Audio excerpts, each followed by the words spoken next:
Shalom to everybody. And today it's appropriate to say Chag Sameach. We are in the feast season of Hanukkah, the dedication of our temples, the cleansing of the temple. You know, we read a lot about perhaps the miracle of oil or the supposed miracle of oil, and the debate as to whether the candle, the menorah burned for 8 days or not without a fresh supply. That's an argument that has little merit as far as what we're trying to accomplish. The thing that we need to keep in mind is I want my temple, my spiritual temple, to be dedicated to you, Father.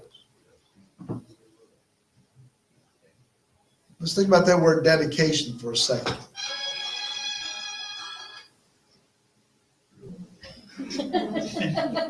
That's your cue. Think about it. When I dedicate something to a purpose, to a cause, to a person, to a master, as Johnny elaborated a moment ago, then once it's dedicated, it's not mine to take back. Father, I have made this dedicated to you. When I get tired of the process of dedication or the results of dedication, it's not for me to be able to go back and say, I want to undedicate what I dedicated to you. Do you remember the Sunday night worship services that we used to have in church? The end of the preaching prayer time was, everyone come down to the altar and let's rededicate ourselves. I'm thinking, how many times do you have to rededicate something in order for it to stick? What we're implying is that there was, whatever was rededicated last Sunday night got undedicated in the interim. And so this Sunday night, I need to come back and rededicate it again. After a while, there is some suspicion about the act of rededication as to whether it's quality or genuine or a reality or not. Make sense? So this Hanukkah, as we light candles, as we enjoy festive foods and fellowship, keep in mind, Father, this is not just about an end of the year party. This is about me cleaning out the temple from that which is not like you and putting your name over the door. Then nothing goes in that's not like you. And nothing gets generated to come out of there that is not like you. Because you're the qualifier of everything that the temple represents. Okay, I'm going to go right along. And today we're continuing the saga of Joseph and his brothers, the restoration of the family. And if this teaching does not apply to you in your current circumstance, put it on a memory file somewhere, because you'll probably be needing it in the future, maybe not too distant future. But it's principles that we can all apply in an ongoing process. So, Miketz, we're going to focus on two verses from chapter 42, verse 7 and 8. And they read as follows. And Joseph saw his brothers and recognized them. But he acted as a stranger to them and spoke to them harshly. And said to them, where do you come from? And they said, from the land of Canaan to buy food. Verse 8. So Joseph recognized his brothers, but they did not recognize him. What does that mean?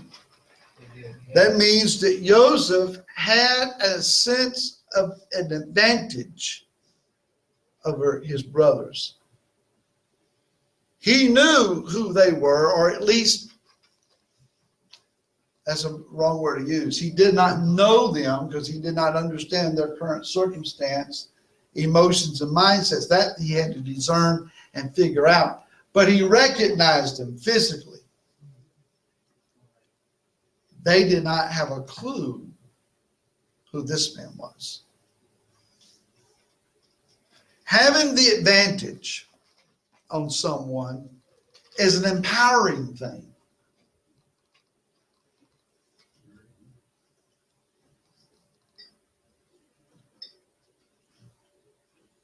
Let me build on that for a moment. When I have a relational advantage on someone, my choice is, do I exploit that advantage for my own desires or further advantage or purposes, or do I try to balance the relational field so that we stand equally? That implies that if I do that, then the one that I raise up to whatever advantage that I think that I may have, that I have developed a sense of trust with them. If you don't trust someone, you're not going to allow them to have equal footing with you.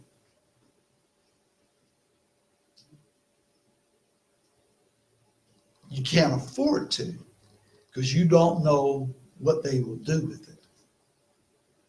Does that make sense? Yeah. So as with most things in our modern world, we want a quick fix to our problems. We want to find an instant resolve so that we move on to what is more pleasant. We don't want to hang out in Problemville all the time. Do you? I hate it when you think you're resolving one issue only to have another one get started before you can finalize the other one. Now, there are some folks that if it wasn't for drama, they'd have no drama at all. Reminds me of the Hee Haw song. If it weren't for bad luck, I'd have no luck at all. What have I done? For those online who don't know what Hee Haw is, don't even bother to Google it. Just trust me. But some people, they live for the drama. Because when you begin to talk about whatever is the dramatic situation going on in your life, you solicit pity and compassion from someone else that you might not think you would arrive at otherwise. What do we do when we have drama people come around? Nice to see you. Well, I'll see you. Don't want to hang around for that. All right. Modern world quick fix mindsets. It is especially applicable to relational issues. Today we're going to be talking about relational issues. Go ahead and roll your eyes and take a deep breath, because that's where we're going. When it comes to relational issues, you just can't Google your problems with people and apply some online cure in some short order, and then suddenly that which is estranged to you becomes functional and a right means again.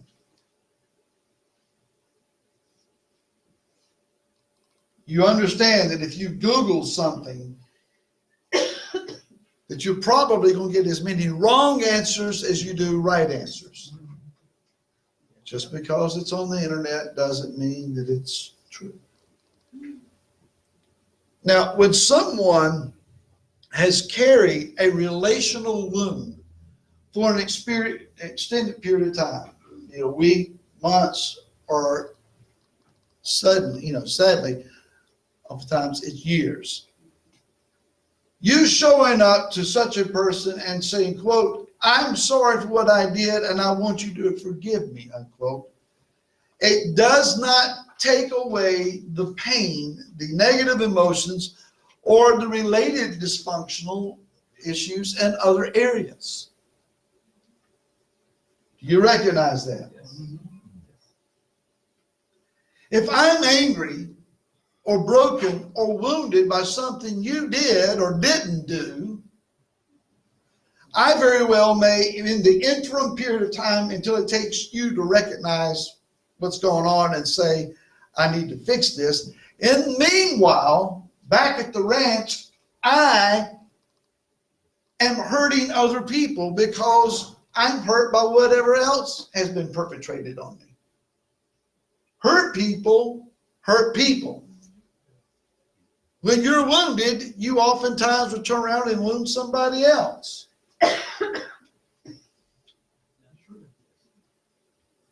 Well, I got tricked. I got wounded by them, so I'm going to turn around and do the same to somebody else. Sadly, there are families that they teach their children, this is what you do. It's always about getting even. Or it's always, this dysfunction is normal. And dysfunction, and sadly, is becoming more normal than normal is. What is normal? Whatever you get to used to living in is your normal. So I will end up transferring the same things into my other relationships and causing a whole nother set of problems out of my own pain. So if Johnny wounded me and I'm broken, crippled, and emotionally torn, I may lash out at Mitchell. Mitchell didn't do anything. I'm not upset at Mitchell. Johnny's the one that caused me the issue, but I take it and I transfer it over onto Mitchell. Mitchell takes it home and takes it out on Leslie. Leslie calls up Joyce, and before you know it, her and Joyce are all squared off at one another.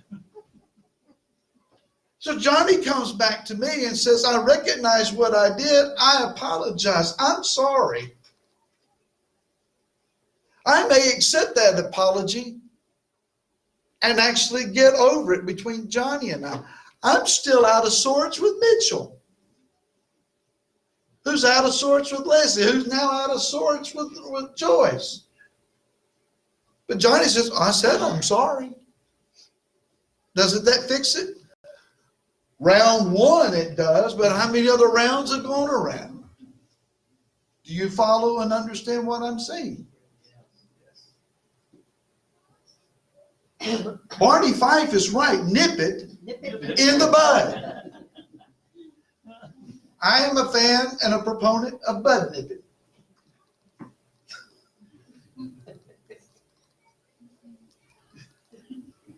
Now, when these relational issues are also connected in the arena of spiritual matters, this is not just you and someone casually that you are aware of, or someone in your neighborhood, someone in your family. We're talking about the body of Messiah. The magnitude of hurt is often then multiplied in its effect. When you cause wounds to one another in a spiritual setting, you not only affect people's relationships with one another, you can also affect how they are able to relate with their Creator.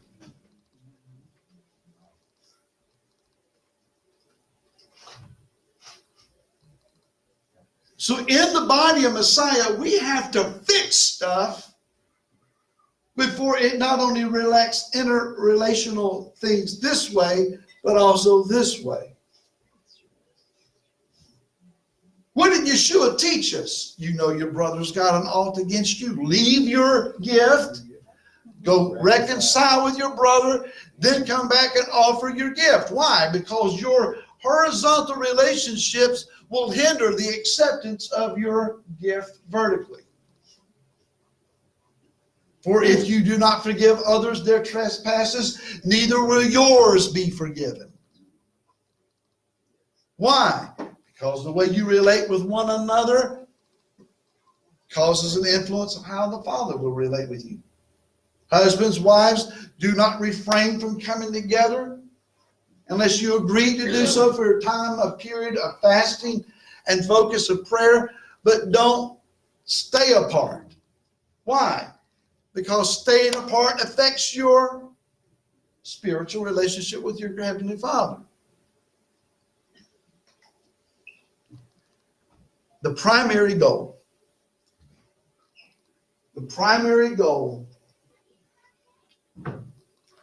is restoring trust.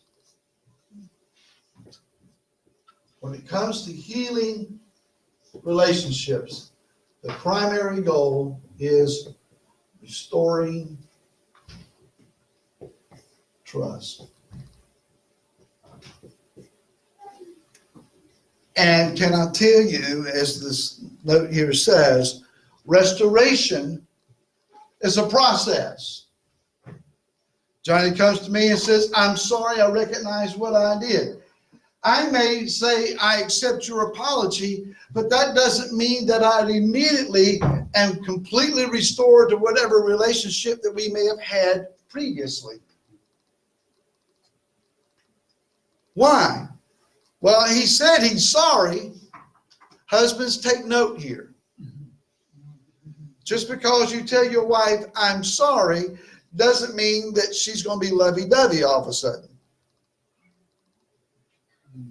It may take more than some flowers and candy to fix it.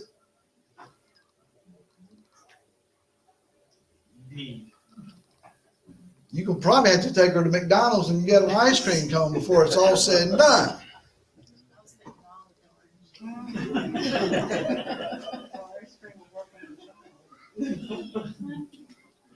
A wife hears her husband pleading for acceptance and forgiveness, and she's thinking, diamonds or rubies this time?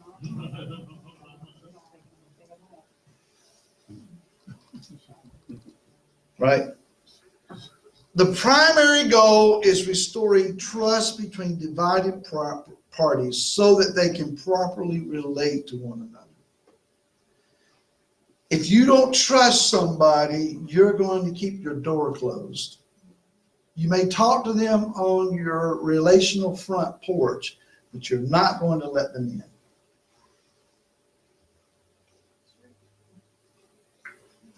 You will love them at a distance. You will be kind. You will say appropriate things. You will be pleasant. But you're going to create a boundary that says you can come this far but no further. Why? Because I don't trust you. They may not have done anything to you personally, but you've watched how they relate with other people and the wreckage that they leave in their path everywhere else they go with other folks. And you say to yourself, I will not let that train wreck come into my living room. It's not going to happen.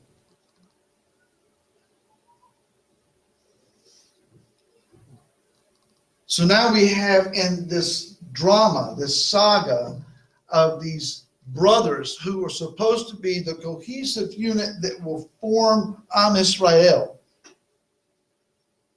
a nation that is going to bring about the coming of the kingdom of heaven to the earth.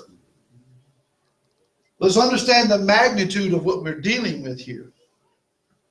If these brothers do not get reconciled, the kingdom cannot come in any generation. There's more at stake here than some hard feelings or some mistrust. We're talking about, in this situation, heaven and earth coming to a place of agreement. And it will be an impossibility if Joseph doesn't do this right. He knows who they are. They do not know who he is. He has a strategic, tactical, relational advantage. Will he exploit it for his own purpose and for his own good? Or will he use it because the kingdom is at hand, and he built a reconciled trust to his family again. Whether you recognize it or not, the way you relate with your brother and your sister in the body of Messiah has kingdom consequences. You can't say, they no longer matter to me. You cannot say concerning your brother or sister in Messiah, I have written them off. To do so, you hinder the coming of the kingdom. That's hard. I look at my grandchildren, the oldest of which, Grayson, is 8. They still have a degree of innocence about them. To a large degree, they're not aware of all of the garbage that's going on in the world around them. But it's not going to be but so many short years before the effect of this sordid society that we call normal for ourselves is going to begin to try direct influence into their lives. I do not want to see that. The way the young girls are presenting themselves out in public, I don't want that mindset to seize my granddaughters. I don't want to see my grandson walking around with his pants down to his knees and calling that normal. Living the gangsta lifestyle. I'm not into that. Gender confusions. I don't want them to be involved with all of that. What am I doing then? I'm praying, Father, send your kingdom and do it in a hurry. You got to come and help us, or this thing is going to implode. Out of desperation for future generations' sake, we need to be crying out fervently, send Messiah, send him quickly, and in our day, rescue our future generations. Do you want to see another 10 to 15 years of this and see it continue on and the path that it's going? Will man survive 20 years of this? Really? All right. Here's an important point. Point number 1. Concerning Joseph and his brothers, neither side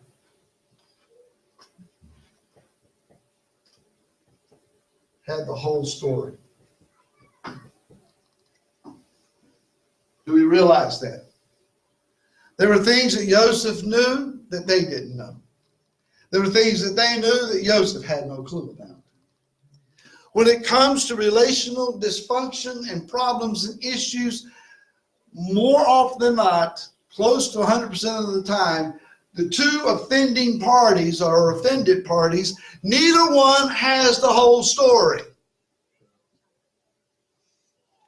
You may be upset with someone, and you're upset because you don't know all the circumstances.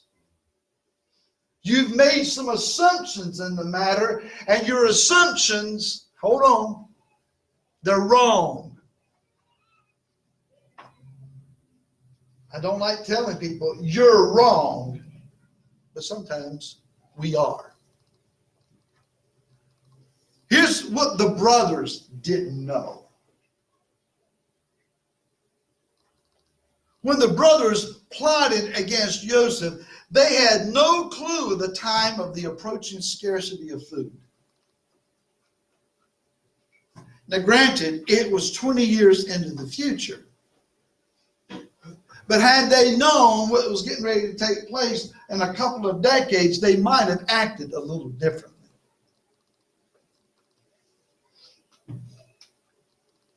If you and I were to be given an open window and vision of what's going to happen in the next decade, you might make some radically different choices now. But we don't know. What do? We reason in our mind, I've got enough time to figure it out as I go. They probably assumed that their current cycles would only continue. For the next foreseeable future, this is going to be our lives. We're going to get up, take Dad's sheep, go out and find pasture and water, take care of the sheep, and bring them back in. And we're going to live with Dad.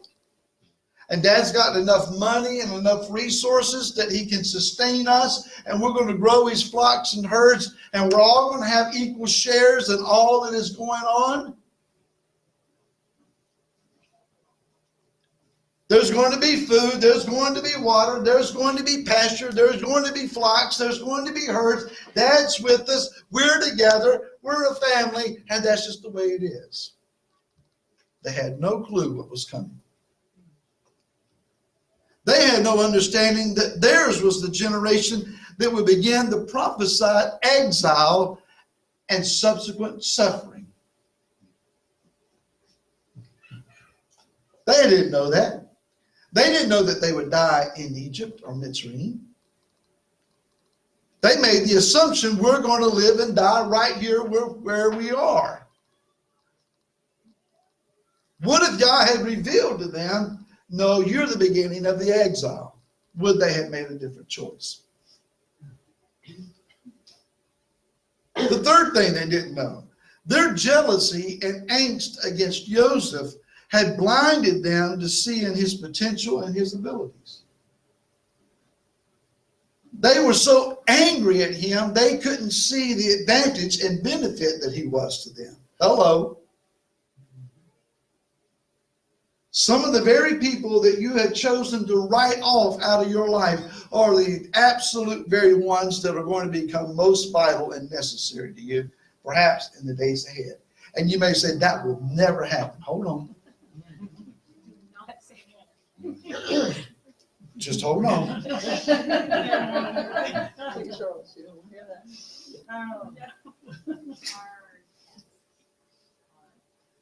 That's a hard thing to hear.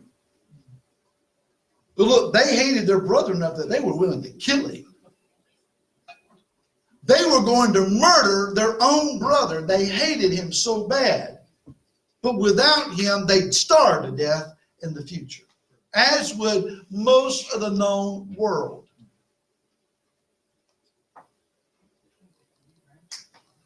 I'm not telling you you've got to live next door and be on a friendly huggy, kissy relationship with people, but don't write people off completely out of your lives unnecessarily.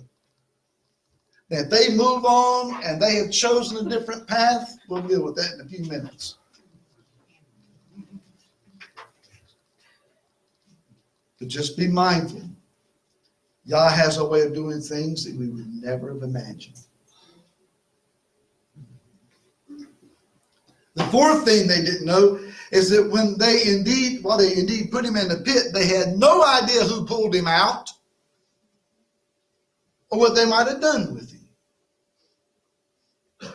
Wait a minute, I thought the brothers sold Joseph to the Ishmaelites. If you read the text, chapter 37 and verse 28, they left Jenin, the heights of Jenin, to go down to get him out of the pit. They wanted to sell him to the Ishmaelites, but it says Midianites came by, heard him crying, pulled him out of the pit, and it was Midianites who sold him to Ishmaelites. And so when Joseph's brothers got to the pit was empty, and they were all looking at each other saying, where'd he go?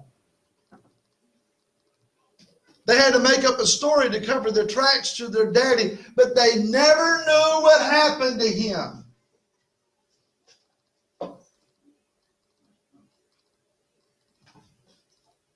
Adding to the guilt was their bewilderment as to, we don't have a clue. What if he shows back up here and tells Daddy what we did?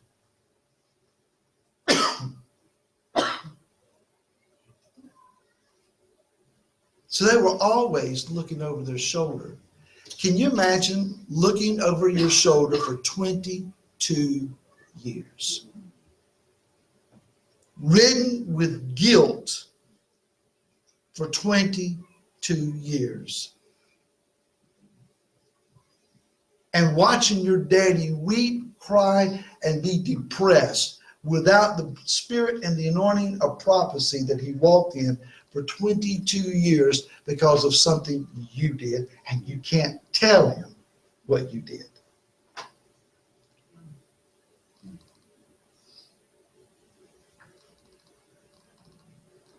Do you understand the weight that they're walking under? And now famine has hit. And these guilt-ridden men looking over their shoulders have got to travel down to Mitzrayim to find enough food to sustain their family through a famine. Gee, thanks. Yeah, you're going to add starvation to our plight? All right, we talked about the brothers. Here's what Joseph was left to believe. This is not all original with me. Rabbi Foreman on Aleph Beta offers a lot of this, but I mean, it's fascinating. What Joseph was left to believe was that his father, while his biggest fan and promoter, had reproved and rebuked him about his second dream. You actually believe that your mom, your dad, and your brothers are all going to bow down to you? And it says that his brothers hated him for this second dream. His father kept it in his heart, but he had reproved and rebuked him. Now, to a man's favorite son that had always been promoted and patted on the back and given a coat of colors and given a lofty idea of position, that same parent now looking at him and sternly reproving and rebuking him, it had to crush Joseph because he'd not been treated that way before.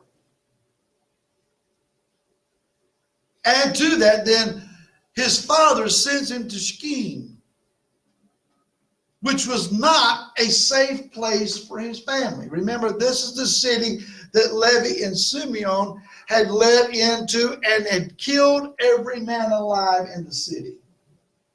Their name was Mud in Shechem. And what does Jacob do? Joseph, I'm going to send you to Shechem. You're going to do what? Go look for your brothers.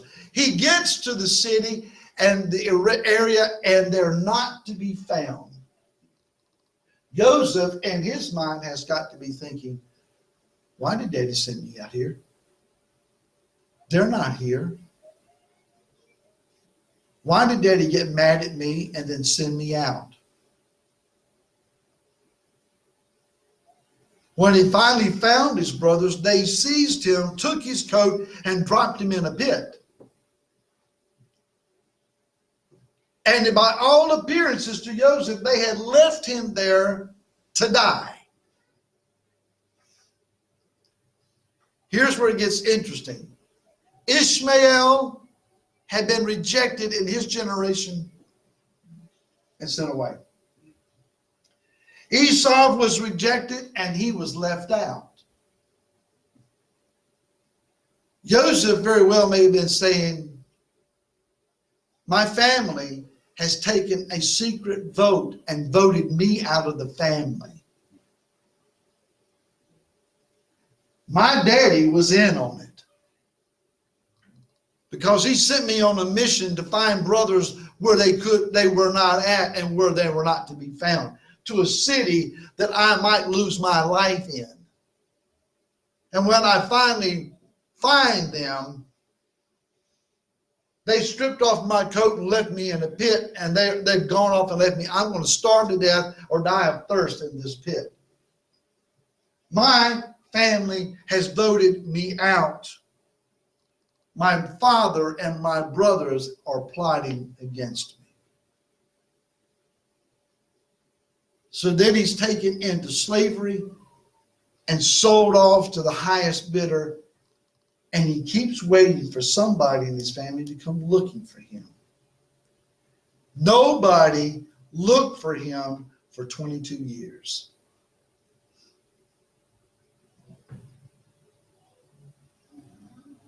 $22 years. That would be like you and I not hearing from, seeing, or having any correspondence from your family since 1998? Is that right? If your family had not contacted you since 1998, would you have any inclination in your mind that they were even at this time concerned for you at all? Would you not have said, time to move on?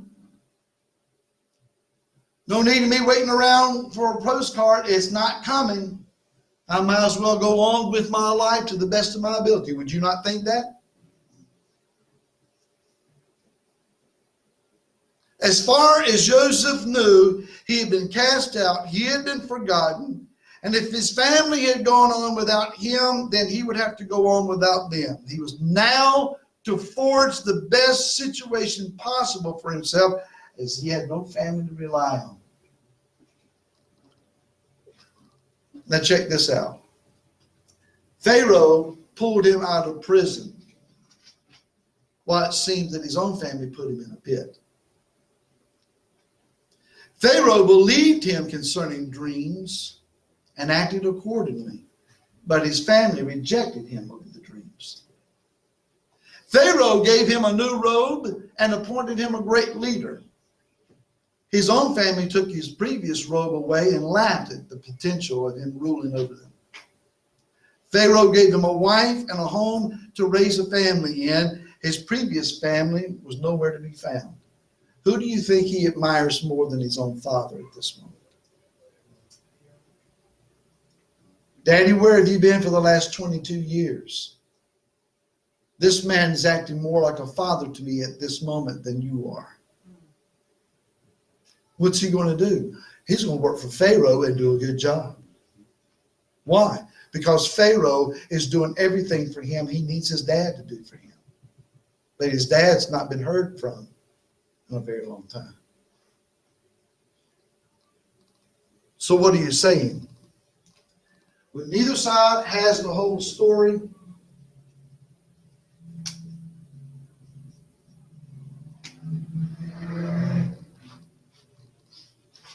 there's only one thing you can do. And go with what you know. That's all you can do. That's all any of us can do. You go with what you know. We have no certainty about what lies in our future, either good or bad. So what do? You go with what you got. Rav Shaul says that you and I are looking through a glass darkly, or like a piece of smoked glass. Things are obscured on the other side. You get hints and figures, but it's still a guessing game.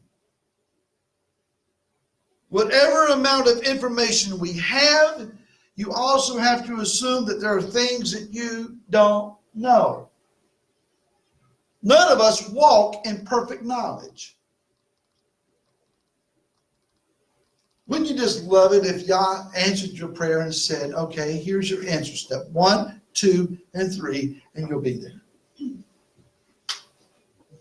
The first time you pray, you get a response like, I'm your sufficiency. Well, yes, Papa, I know that. Crickets.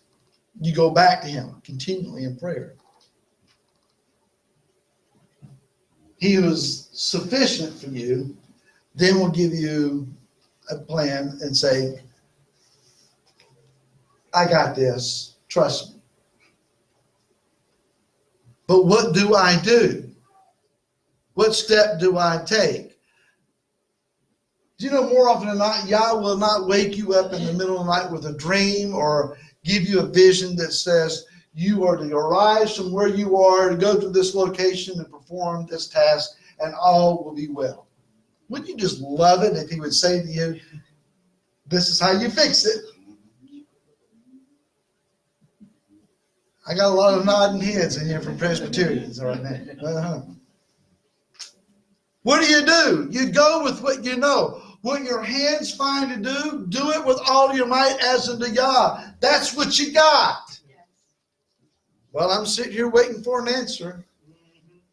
Might be waiting a while. Go ahead and rock on that front porch, and one opportunity after the other will go by, and you won't recognize that if you had taken that opportunity, it would have led to another, and then to another, and then you will find yourself at your answer. What do? What's at hand? God said to me years ago, I want you to reach the corner harvest. Ask me for the corner harvest. I'm still trying to figure out who the corner harvest comprises. Well, what are you doing? I'm doing what's available to me. I'm doing what I know to do. I'm taking advantage of the opportunities that have presented themselves. Is that reaching the corner harvest? I don't know. I'm still trying to figure out who they are. But I'm doing what I know to do. And if I will keep doing that, another door will open and I'll go through that door. I have to go with what I know. While we may be confident of our understanding of other people's motives and reasons, again, oftentimes we are wrong. If somebody does something to you or acts in some certain way against you that is bothersome, troublesome, irritating, befuddling to you, maybe you've not had those rides in the vehicle where your spouse has said, why did they do that? It got on me. I don't understand why they would have done that. I just don't get why they would have said it that way. You got one or two choices. You can go on questioning somebody's motives and actions, or you can talk to them and say, you did thus such, you said such and such. The other day, bring it up to, is everything all right? I did, that was just kind of questioning to me. Let them explain themselves. They may be responding to something that they misinterpreted from you. Of course, every one of us, we only do everything in perfect, genuine spirit, and we would never cross hairs with no one. Everybody's smiling and looking like your halo's shining and polished. Listen, you may not want to hear this.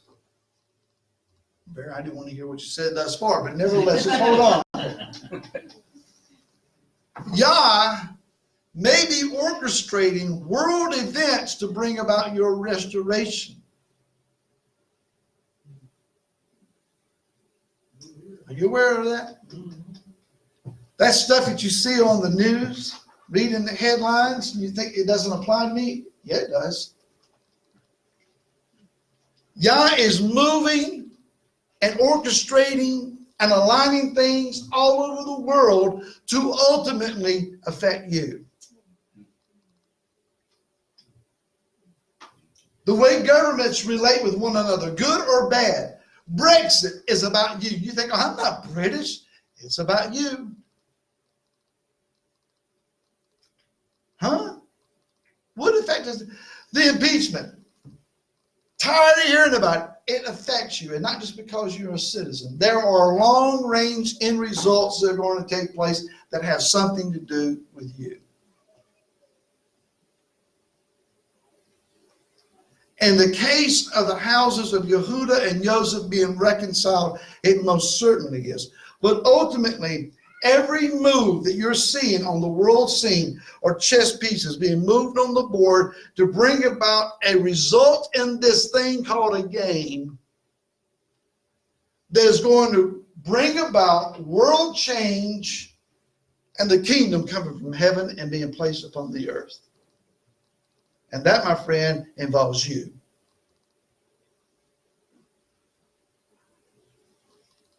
Well, what's going to be is going to be. People are going to do what they want to do. Governments are going to act stupid because they always have. They're a bunch of crooks, yada, yada, yada. And we go on and on with that. You need to pray. Father, bring your righteousness into this world. Do not give up on the world, the nations, the leadership, the people on the earth. Do not give up on them. Pray for them as you pray for yourself, because it all matters. Let me tell you what else matters. You may think that your wounded heart, your broken attitude, your wounded spirit, your anger or angst at somebody that you love and have worshiped with really doesn't matter to a whole lot in the world scheme of things. Yes, it does. Because when the house of Joseph, that you and I are, fail to relate properly with one another and we operate in dysfunction against each other, we're keeping a house that divided, that needs to be restored and united. Yah cannot bring his kingdom to this earth until Ephraim, the house of Joseph, is ready to begin to operate together as a people. We have to be a cohesive people to be somebody to be restored to Yehuda. And we're not there yet. We're not even close. Not imaginably close. Why? Because we're like this gang of guys. They were dysfunctional and competitive and divisive and willing to kill one another. And it's describing who we are right now. And we think it doesn't matter if I'm out of sorts with Mitchell. I'm picking on Johnny and Mitchell because they're close. I'm talking to you guys. But if I'm out of sorts with them and I'm not relating with them, it's hindering my prayer life. I'm hindering their prayer lives.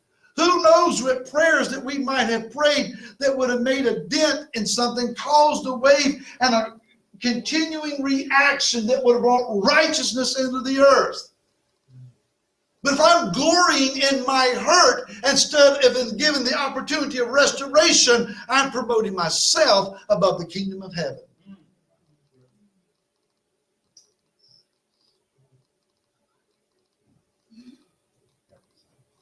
I don't know whether you're here or you're there on the camera, but you need to get over it.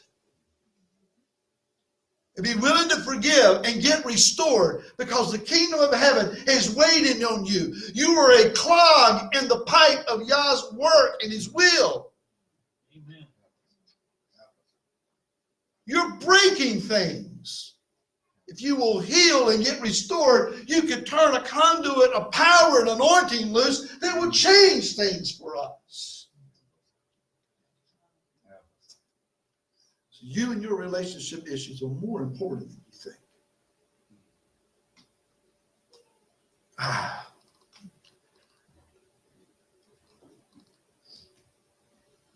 Point 2. Restoration requires wrong behavior to stop.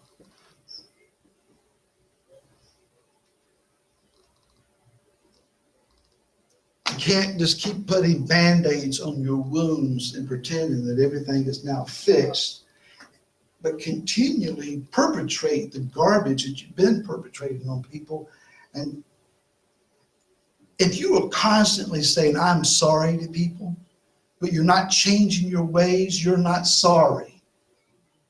You're inconvenienced by your life results.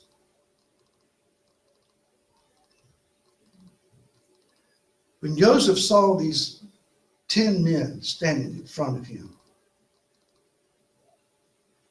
I can imagine the anger and the pent-up negative stuff that flew all over him. If he had wanted to, he could have called for his guards to go and massacre them standing in line. And Pharaoh would not have said anything to him. And in his mind, before his Elohim, he could have justified himself.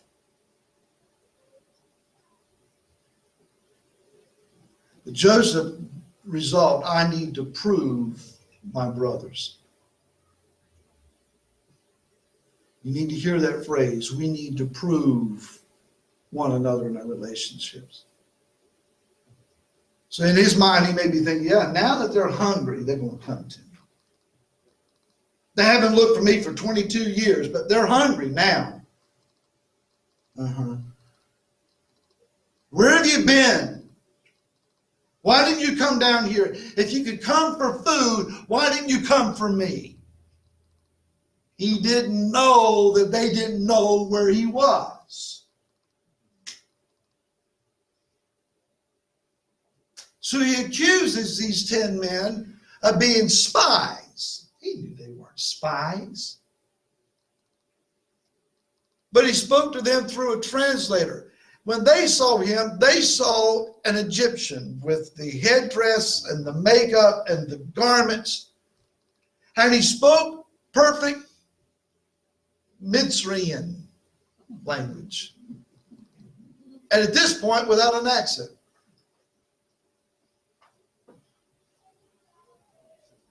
So when he spoke to an interpreter who then related to them. They had no clue who he was. But now this man up front there is telling them that they're spies. We're not spies, we're brothers. No, you're spies. You're going to jail. I kind of wonder if he put him in jail for 3 days in order for he himself to cool off. Bubba, when you are in the doghouse for 3 days before she's willing to speak to you, it's bad.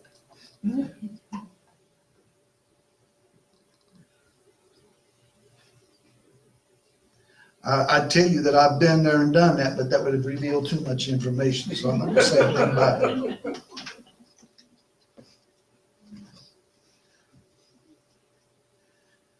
Three days he left them sitting in a Mitzrayim prison, and they didn't know that the term was 3 days. They just knew we're in bad shape, guys.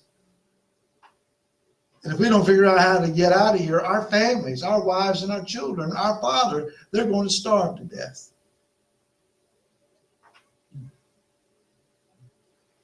So they got more pressure laid on them.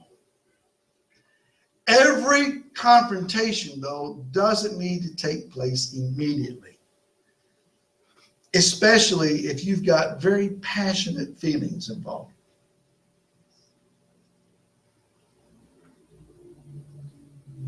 If I've been asked on many an occasion, why didn't you speak up and say something? Laura's told me that, asked me that question a kabillion times. You should have said something. And more often than not, my response is it was not the right time.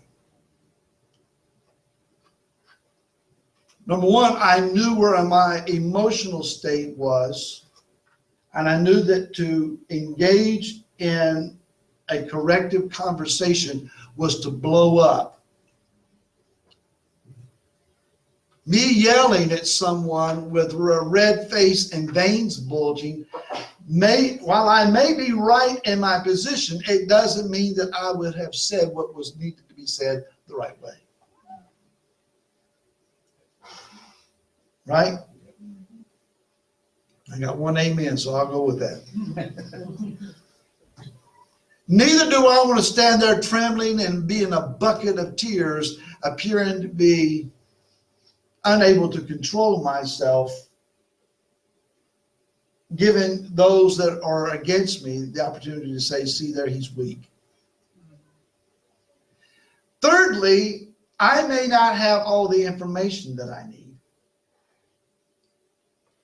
And the phrase is, you don't want to go off on somebody half-cocked. So sometimes I need to pray and say, Father, I need you to show me how to handle this, because it needs to be done your way and not my way. And more often than not, in prayer, I find out this is not about me at all. It's something about you, God. And I am your servant. I don't have to be proven right. So not every time is that you should confront somebody that quick. Now, if it's violent behavior, if it's abusive behavior, you can't wait.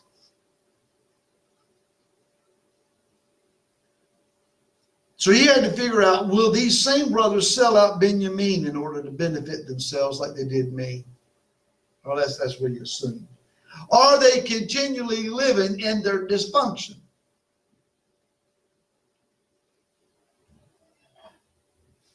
So a sub point here is trust has to be restored in order to heal.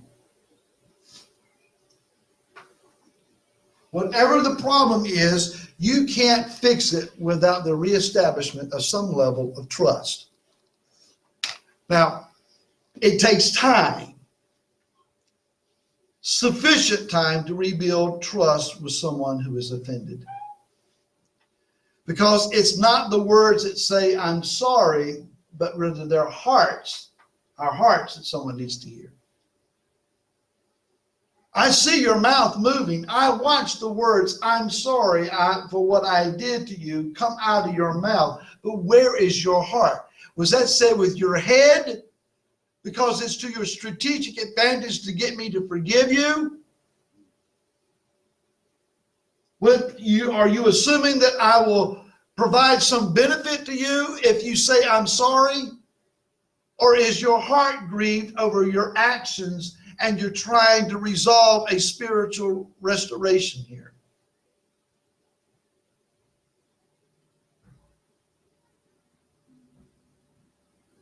Joseph put these brothers in prison, and on several occasions when weeping wanted to come over him, what did he do? He turned away, went aside, composed himself, and came back and dealt with them as a ruler, not a weeping, broken brother.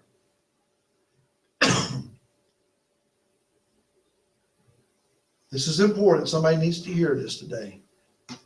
You have to keep yourself under control, not allowing your emotions or your wounded feelings to dictate your actions. If you're not careful when you're trying to resolve an issue that is relational in nature, you will let your feelings tell you how to do things. You can't do that. When you're wounded, when you're hurt, when you're broken, you can't be guided by wounded, hurt, and broken feelings. You need wisdom. You need knowledge. You need discernment. Then you can act in control. If your wounded, hurt feelings rise up, they will give you a presentation to the offending party as one wounded and hurt. They need to see you come to them calmly, matter-of-factly. There's been more than one occasion, especially as a pastor. Can I tell you, pastors are human beings too. It's not the office that you're dealing with, it's the man in or the woman in that office, as the case may be. But in that role, on more than one occasion, I've had to go to people and say, this is how it is. This has been our relationship. This is now our relationship.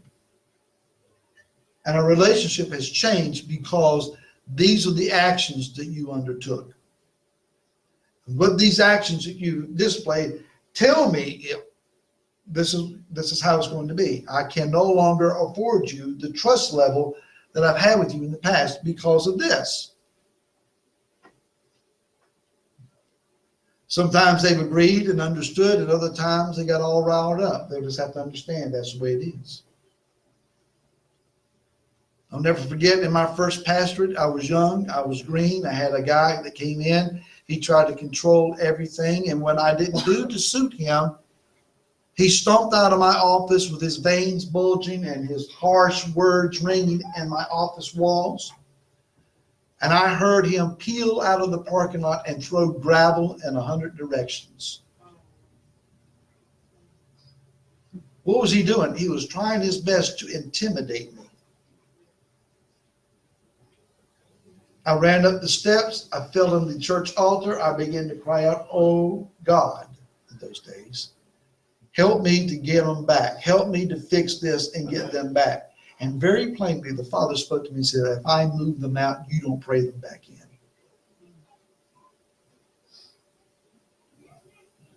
I got up. I dusted my feet off, dusted off the pants, or the knees of my pants, and said, yes, sir. Never gave it a second thought.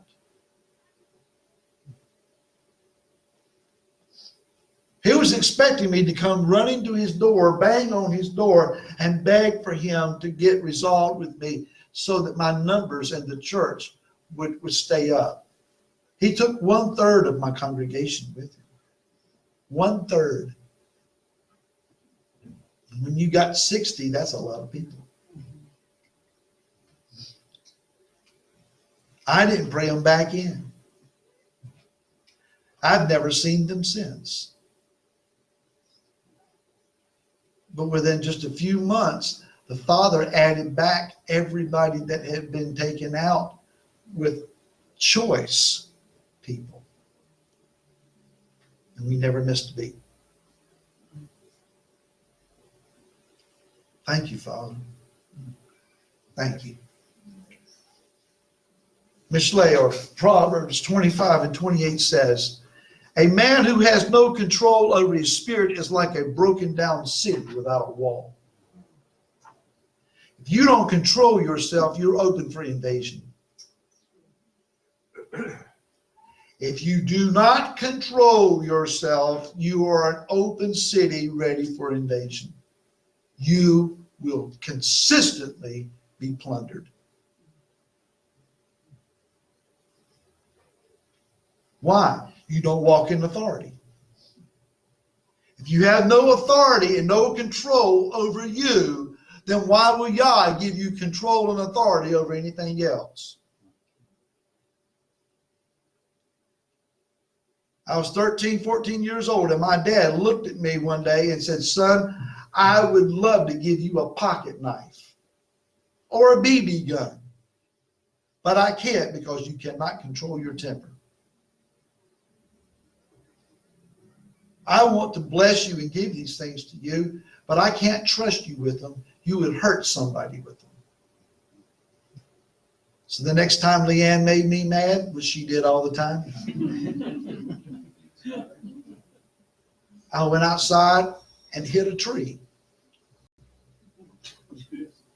After it hurt my hand a few times, I learned don't hit the tree, just grab it and bear hug it and scream at it. And I took my anger at my sister out on a maple tree. I went back inside and the maple tree said, what did I do? Is it still standing? Huh? Is it still standing? No, Daddy cut it down. But I learned to control my temper.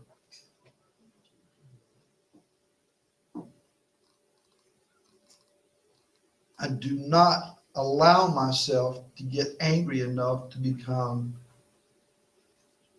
what's the word? I don't know what word I'm looking for. I don't allow myself to fly off the handle. I have to maintain control. I don't even like me when I'm angry. So I just don't go there. Yeah, help me not to go there. Proverbs 15:1, a soft answer turns away wrath, but a harsh word stirs up displeasure. A soft word. You know what's irritating to somebody who is in your face and they're spitting all over you while they scream at you? If you stand there and you calmly respond to them in a soft voice.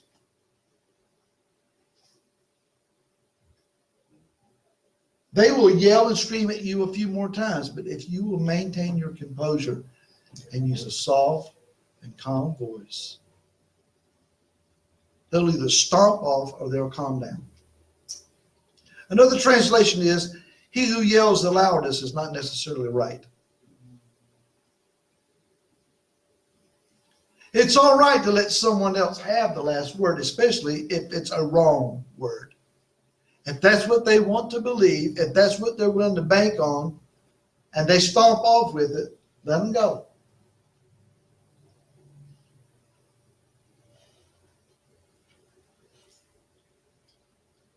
How can you say that? Well, just hold on. Proverbs 9:8. Do not reprove a scoffer lest he hate you. Reprove a wise one, and he increases in learning. Well, my dear friend Mike Clayton calls me up and gives me a verbal kick in the pants. I have learned you need to carefully consider what he's saying. Because I trust my relationship with him enough to know he's not out to try to hurt me. He's trying to help me. And there have been those rare occasions where I've been able to return the favor. And when I hang up, I try very hard not to gloat.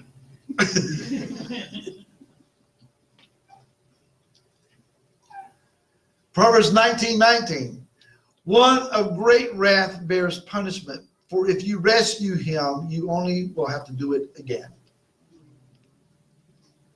Isn't that true? You go rescue somebody and they don't want to be rescued, you're going to do it more than once.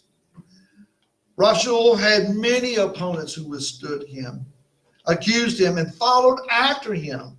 There was a group of men following in his trail that when he left the congregation, they showed up and tried to undo all his work.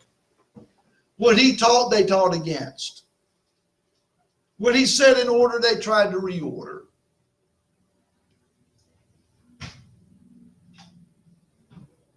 He said, repay no one evil for evil. Respect what is right in the eyes of all men. If possible, on your part, if possible, be at peace with all men. Beloved, do not revenge yourself, but give place to the wrath, for it has been written, vengeance is mine, I shall repay, says Yahweh. Instead, if your enemy hungers, feed him. If he thirsts, give him a drink, for in doing so you shall heap coals of fire on his head. Do not overcome evil or become overcome by evil, but overcome evil with good. That's Romans 12, verse 17 through 21. Oh, don't we feel real spiritual right now? Hallelujah, Brother Paul. Do you know how hard it is to do this?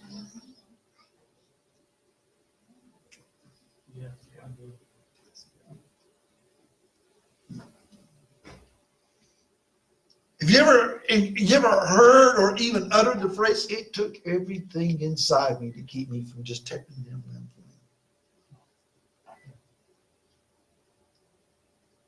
Well, thank Yah for everything that was inside you. Because that was the better part about it. That was the right decision. Am I helping anybody today? I hope I am. We have to understand, yelling and screaming doesn't fix this. When somebody gets all up in your face, when somebody is bulging their eyes and screaming at you, recognize instantly they are a bully and this is an intimidation tactic.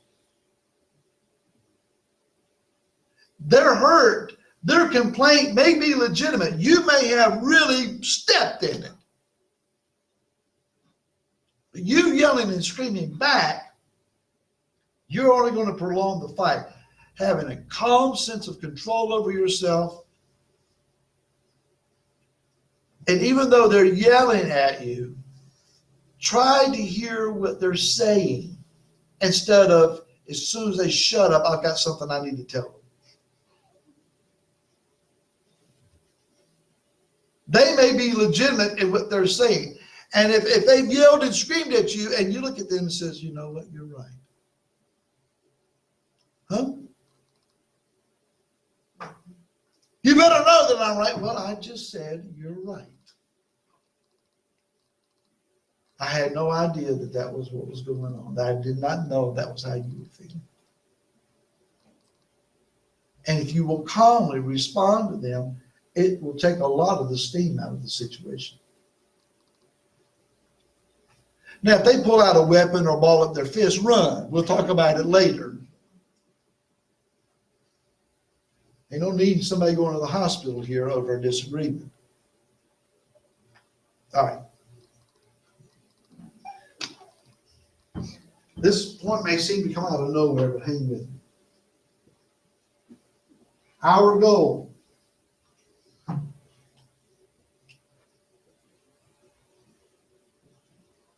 is to pursue our dreams.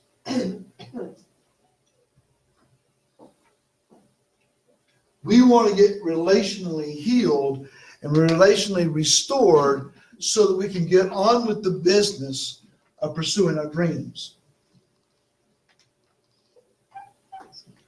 Do you follow me? God's giving you a dream. In the last days, He's going to give dreams and visions. In the last days, there are things that He's given to you to pursue, something to accomplish. And whatever that is, relational dysfunction is a sideshow. It is a distracting measure. It is a hindrance to what Yah is wanting to do.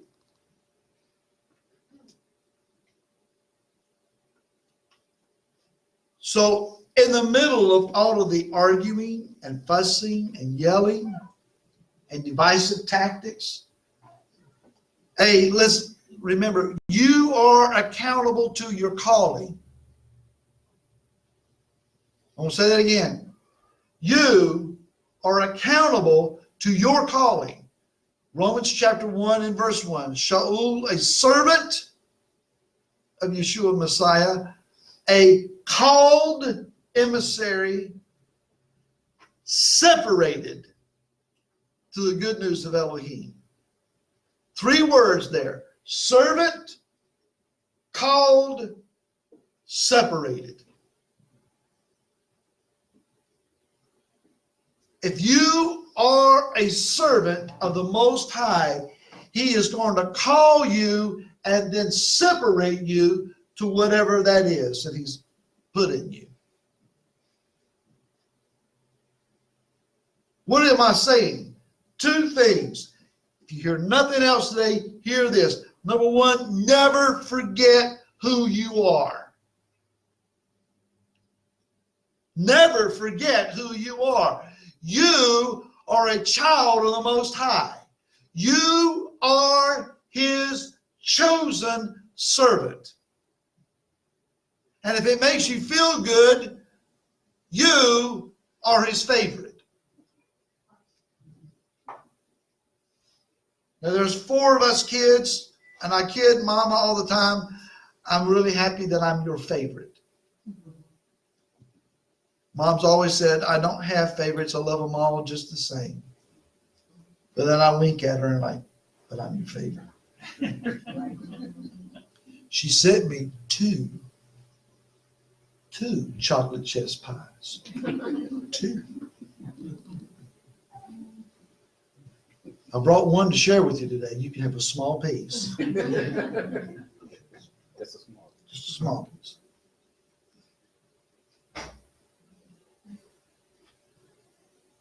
Don't forget who you are.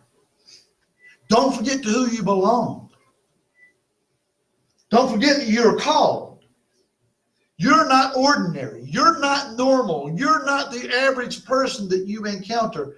You are a selected, chosen, identified, raised up, acknowledged, and anointed servant of the Most High. And when you speak to Him, He listens to you. Whether you think your prayers are getting answered or not, hold on. He knows you by your own name. He doesn't have to send you an email or visit you at your address. He lives in your house. Because he dwells inside you. And when people rise up against you and defame and slander and malign and accuse you, it's not the person you see in the mirror that they're standing against. It is that anointed vessel of Yah, filled with Yah, standing up on the inside. Now, if you're acting ugly and walking in your flesh, you're going to expect people to stand against you. But if you walk in your calling, you walk in your anointing, you walk in your purpose, you're pursuing your dreams, people will refute you and resist you because of that. So just keep in mind of who you are. And number two, never forget whose you are. Is there any difference? You belong to him. Don't forget who you are and whose you are. You belong to the Most High. That says something. This is bigger than a political party or a denomination or a congregation or what Bible version you use. This is bigger than whether you carry a religious title or not.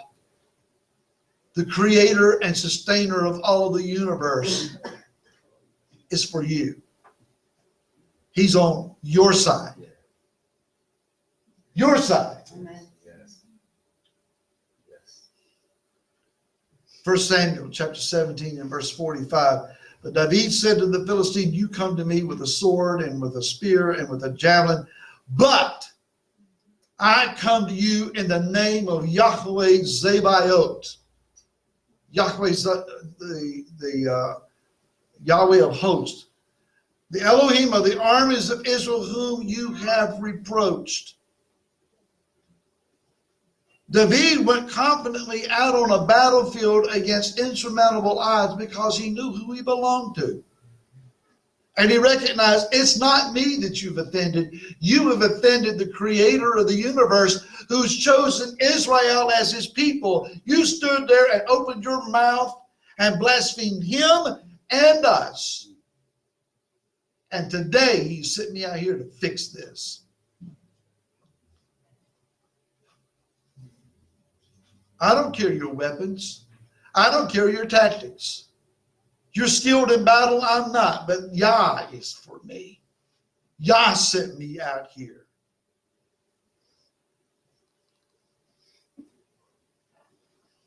Many years ago.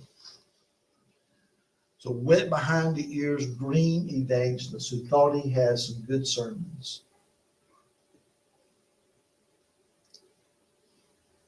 And I would travel and I would go to somebody's church and congregation, stand in their pulpit and preach these sermons that I thought were just revival material. Spent time away from my wife, and Amber was just a baby in diapers, little thing at this time. And I had a cassette tape. This is the late 1980s, so we had cassette tapes back in those days. This was a sermon that was preached by Raymond Crowley, who grew up on Tangier Island out in the Chesapeake Bay. So he had that Tangier Island kind of drawl to his mouth, to his words. And he preached on Romans 1:1 that I just read to you a moment ago.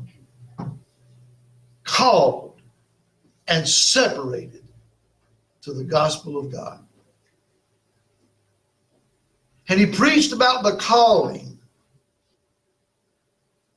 Many a night I was driving home after a Sunday night meeting had closed out the revival, and I was just trying to get home to my family. And I would be disappointed because nothing much happened in the revival. I preached my heart out and nothing really took place. And I put that tape in, and I listened to Raymond Crowley preach about the calling upon our lives. And for whatever reason, the Father brought this back to my remembrance today, this morning, while I was getting ready to come here. And out of all that he said on that tape, this is what it reminded me of. Raymond Crowley said, I was pastoring a church. I think he said it was in Ohio. And he said the man that owned the local radio station called me up and was trying to get me to come on there and preach on the radio. Again, this is the event he was describing took place in the 70s. That's a long time ago. You realize that's over 40 years ago.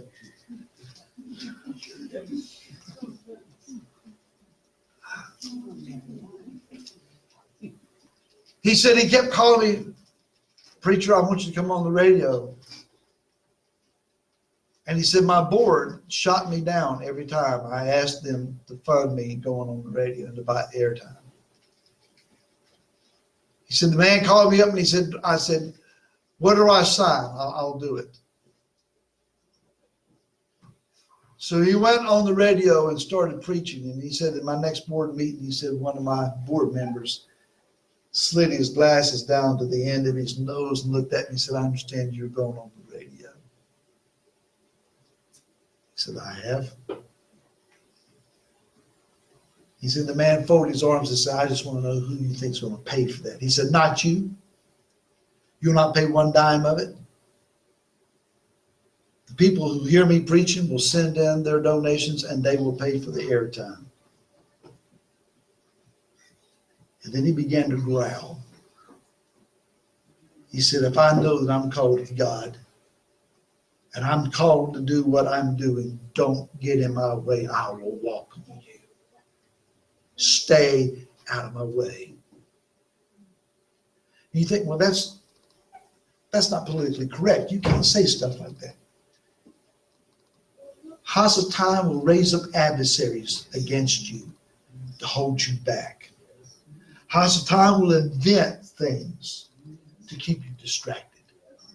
Your adversary will do everything within his power to keep you befuddled and confused and stretched too thin. It's time for you to understand, I'm called, I have a goal, the Father's given me a vision. Do not get in my way. I will walk right over top of you to get to what God has called me to do. And you think, well, that's just being abusive. No. I'm not saying if somebody's broken, you don't stop to heal them. I'm not telling you don't minister to people that are in need. There is some legitimacy to some things that come up in front of your path. But you have to discern the difference between someone that is in need and someone that is sent as a hindrance to you. When they're trying to put a roadblock between you and what the Father has called you to do, walk over that wall and keep on going. Amen. Joseph's dream was about leadership, providing grain to those who were hungry, but it was also about heaven and earth aligning. Remember, it was about grain in the field, but it was also about the stars and the bodies of the heavens bowing down to him. What was he saying? What was Yah saying to me in that second dream? What you are about to do has heaven and earth consequences. Our dreams here are varied, but they're similar in two respects. You and I are called to provide care for those that we find that are in need, but it's also that we continually together cry out, your kingdom come, your will be done on earth as it is in heaven. Your daily routine has heaven and earth consequences. No pressure. No pressure. But you are kingdom strategic, kingdom players, if you're willing to be so used. I don't know about you, but if it's going to come to a battle, I don't want to be considered cannon fodder. I want to be strategic enough that I'm put where I can do the most good and do the most damage to my adversary. I don't want to take the brunt unnecessarily. Let me put it this way. If you want to live, then find a way to be strategic and significant.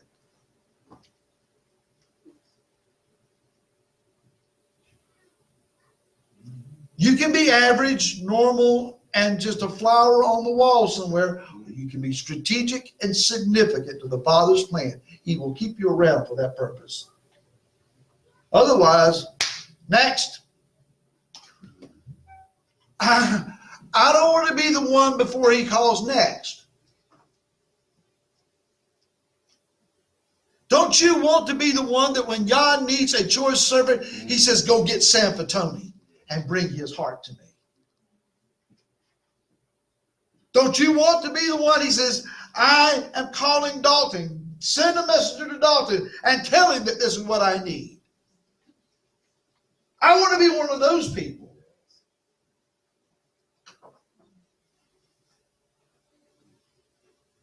Okay, maybe you don't, but I do. All right, final point. I'm finishing.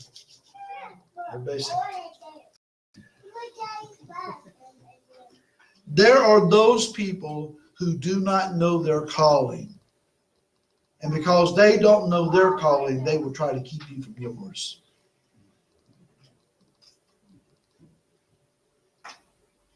Yeshua told his weary parents that were looking for him, why were you seeking me? Did you not know that I had to be in the matters of my Father, or about my Father's business?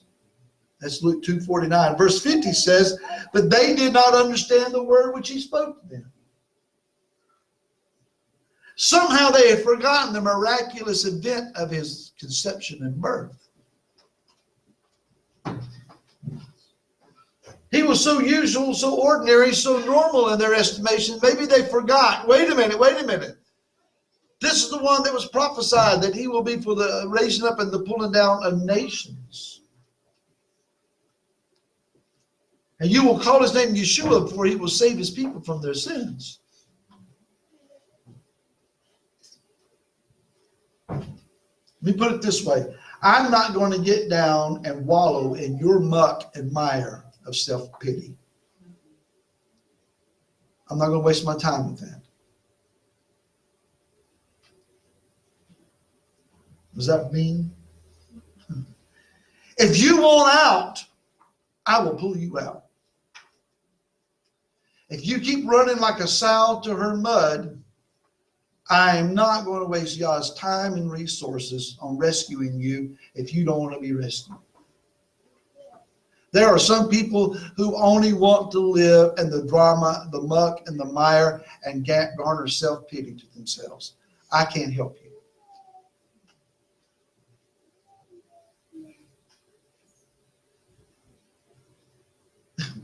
Rob Schull said it this way in 1 Corinthians 14:38. If anyone is ignorant, let him be ignorant. If you want to walk in ignorance, I will let you walk in ignorance, if that's what you want. John Wayne quoted Rob Schull when he said, you can't fix stupid.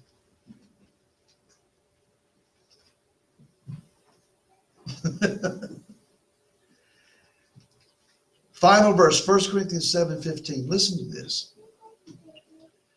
And if the unbelieving one separates, let him separate himself. A brother or a sister has not been enslaved in such matters, but Elohim has called us to peace. Now, the context of that is about a marriage where one spouse is a believer and the other one is not. Ross Schull's instruction was, if the unbelieving spouse is willing to dwell with you and live with you, fine. Your set apartness will cover them. Your favor, your benefit from the Most High will overflow to them. But if they choose to reject you and to leave and to walk away, you're not under bondage, walk in peace. The same thing comes to relationships.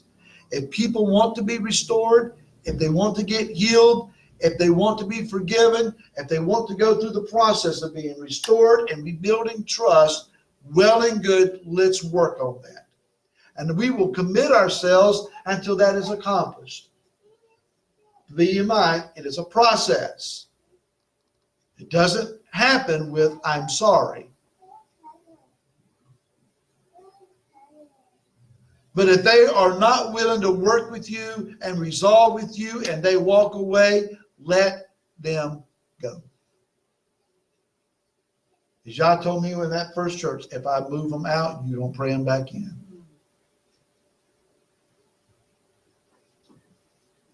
Rashul grieved over those who abandoned him and his ministry at the end of his life. Demas has forsaken me, having loved this present world, he said. Nobody is standing with me.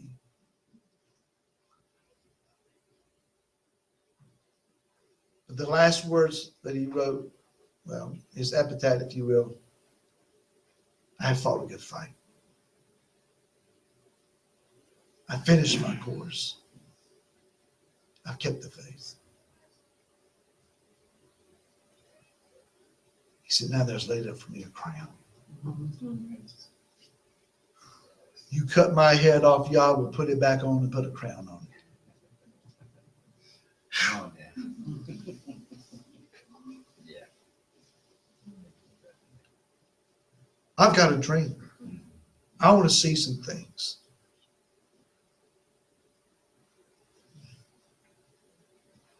And if I want to pursue those dreams, I can't let people, I can't let demons, I can't even let myself stand in my way, slander and accuse and malign me and keep me from reaching for it. Amen? Amen. Amen. Now, I didn't mean to be Dr. Phil today. But let's understand that the body of Messiah found in the house of Israel is broke and dysfunctional. And we need to get healed. We need to stop this. We need to stop it now so that the kingdom of heaven can come. So we don't want our children and our grandchildren growing up in this. Amen? Amen. Anyone else got thoughts or questions that you want to add? Ms. Shirley. From a study from last week, he was talking about the fact that Jacob refused to be comforted. And the tradition is that you have 1 year to grieve. Yes. And he went way beyond that. He never stopped. And so the thought is, and then you had said something today about how he had lost his prophetic gifting.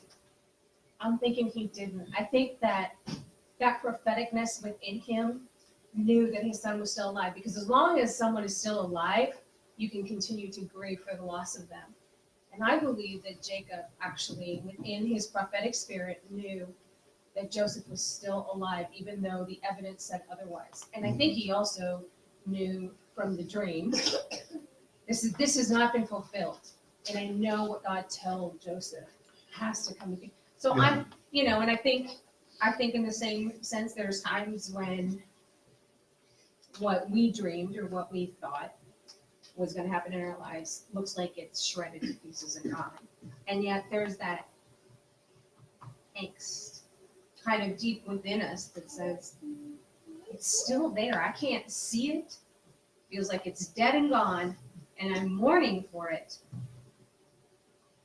And I can't let it go, no matter how many times I try, no matter how much I try to find the contentment in what I have, the 11 sons I have, the grandchildren, the blessings of God.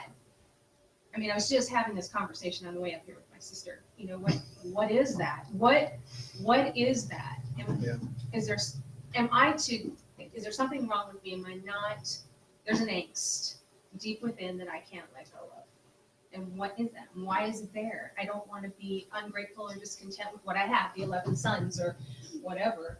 But I think his inability was something that was prophetic within him, that God was saying to him, he's not gone. The rabbinical mind that says that his prophetic anointing had lifted from him is taken from the fact that as soon as he heard that Joseph was alive, within very short order, he was given a prophetic dream and a word that says, don't be afraid to go down to Mitzrayim. I'm in this. And you're right. I mean, there was some residual something going on there. It doesn't seem that he operated powerfully as a prophet. The gifts and the callings of Yah, they are without repentance. There have been multiple historical cases where people had a certain level of anointing that they operated and walked in. By some means they failed, or some tragedy took place, some instance occurred, and it would seem that the anointing had lifted. Samson lost his hair, and he didn't realize that the anointing had lifted from him. Neither did he realize that when his hair grew back that his strength had returned. If you pray for no other gift, pray for discernment. It's a very powerful thing to have a sense of discernment, to perceiving and understanding the things that Yah is doing in the Spirit. And it requires a willingness on your part to walk in your spirit much, much more than your flesh. That is something we all need to strive to do. To be spiritual first and then physical.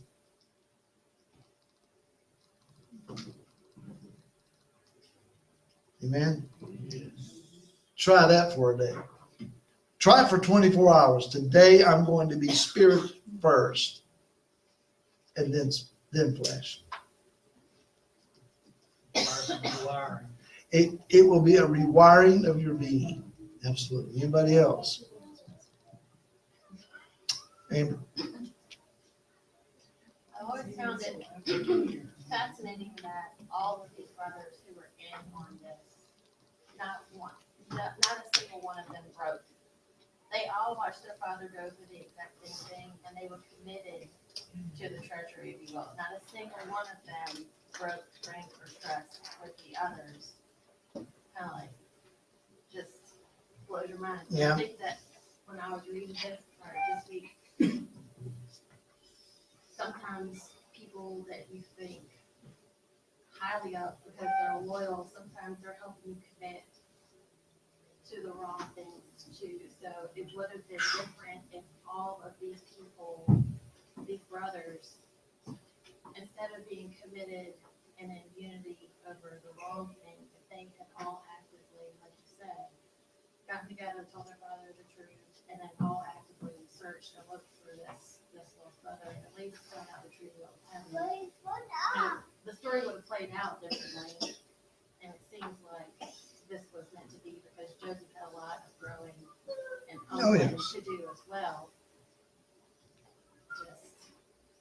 It just strikes me. I mean, because normally, you know that in those 22 years, one of them got upset with another one of them, and they could have gone and said, "Let me tell you what so and so did," but they didn't do that.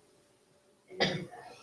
So it either affected them in the way that they were all so broken over what they had done and guilt-ridden, that they were too full of shame, or it would be interesting if it gave us more detail on what each one of them had played out in their individual lives and stories as a result of what they all were part of. Well thought out. Anybody else? Said the famine was worldwide, was it not? Mm-hmm. So what if there was an alternate reason for that? You just have to coincide with the story. Or was that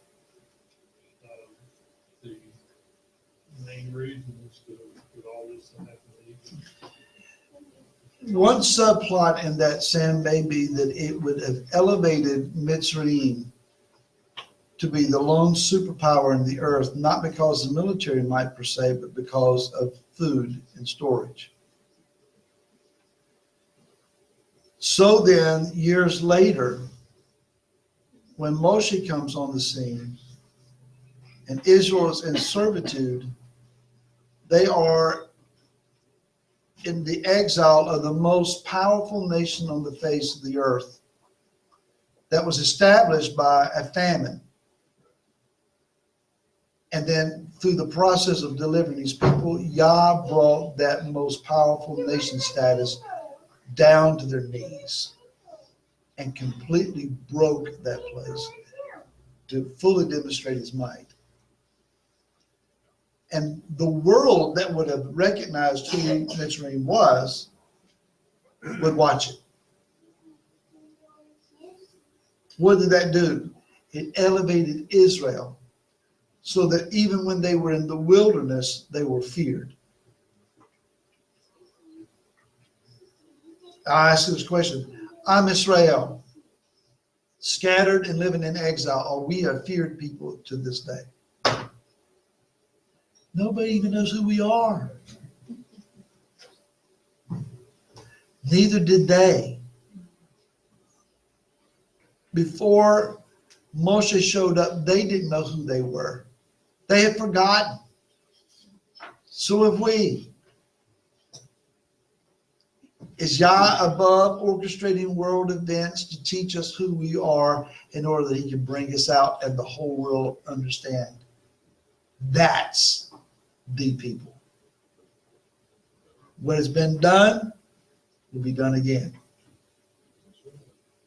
Like I said, you're more significant and strategic than you realize. Walk uprightly.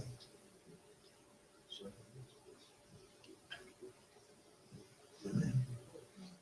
Let's stand together.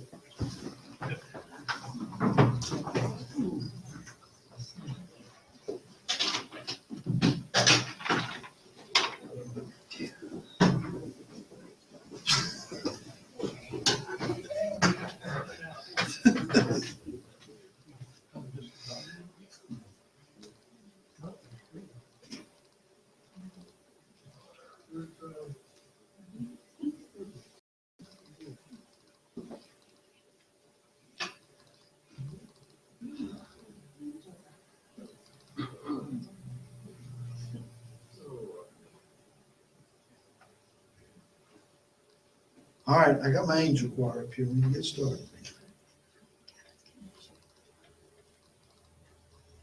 Gavin coming? No? Okay. Let's receive his blessing. Yivarakaka Yahweh vayishmareka. Ya'er Yahweh panavileka. Vikuneka Isa Yahweh Panavileka Vyasim Lacha Shalom. May Yahweh bless you and keep you.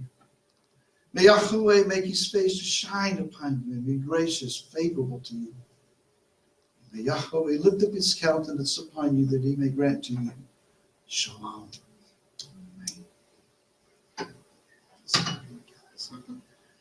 Shema Yisrael, Yahweh Eloheinu, Yahweh Echad, Baruch Shem Kevod, Malkuto. May Allah va'ed. Baruch atah Yahweh Eloheinu melech haolam, u'motzei lechem ha'aretz. Blessed are you, Yahweh, God, King of the universe, who has brought forth the bread from the earth.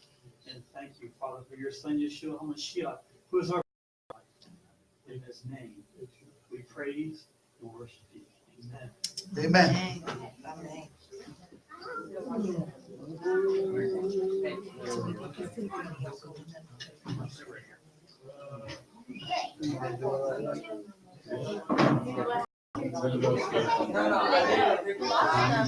Where'd they go?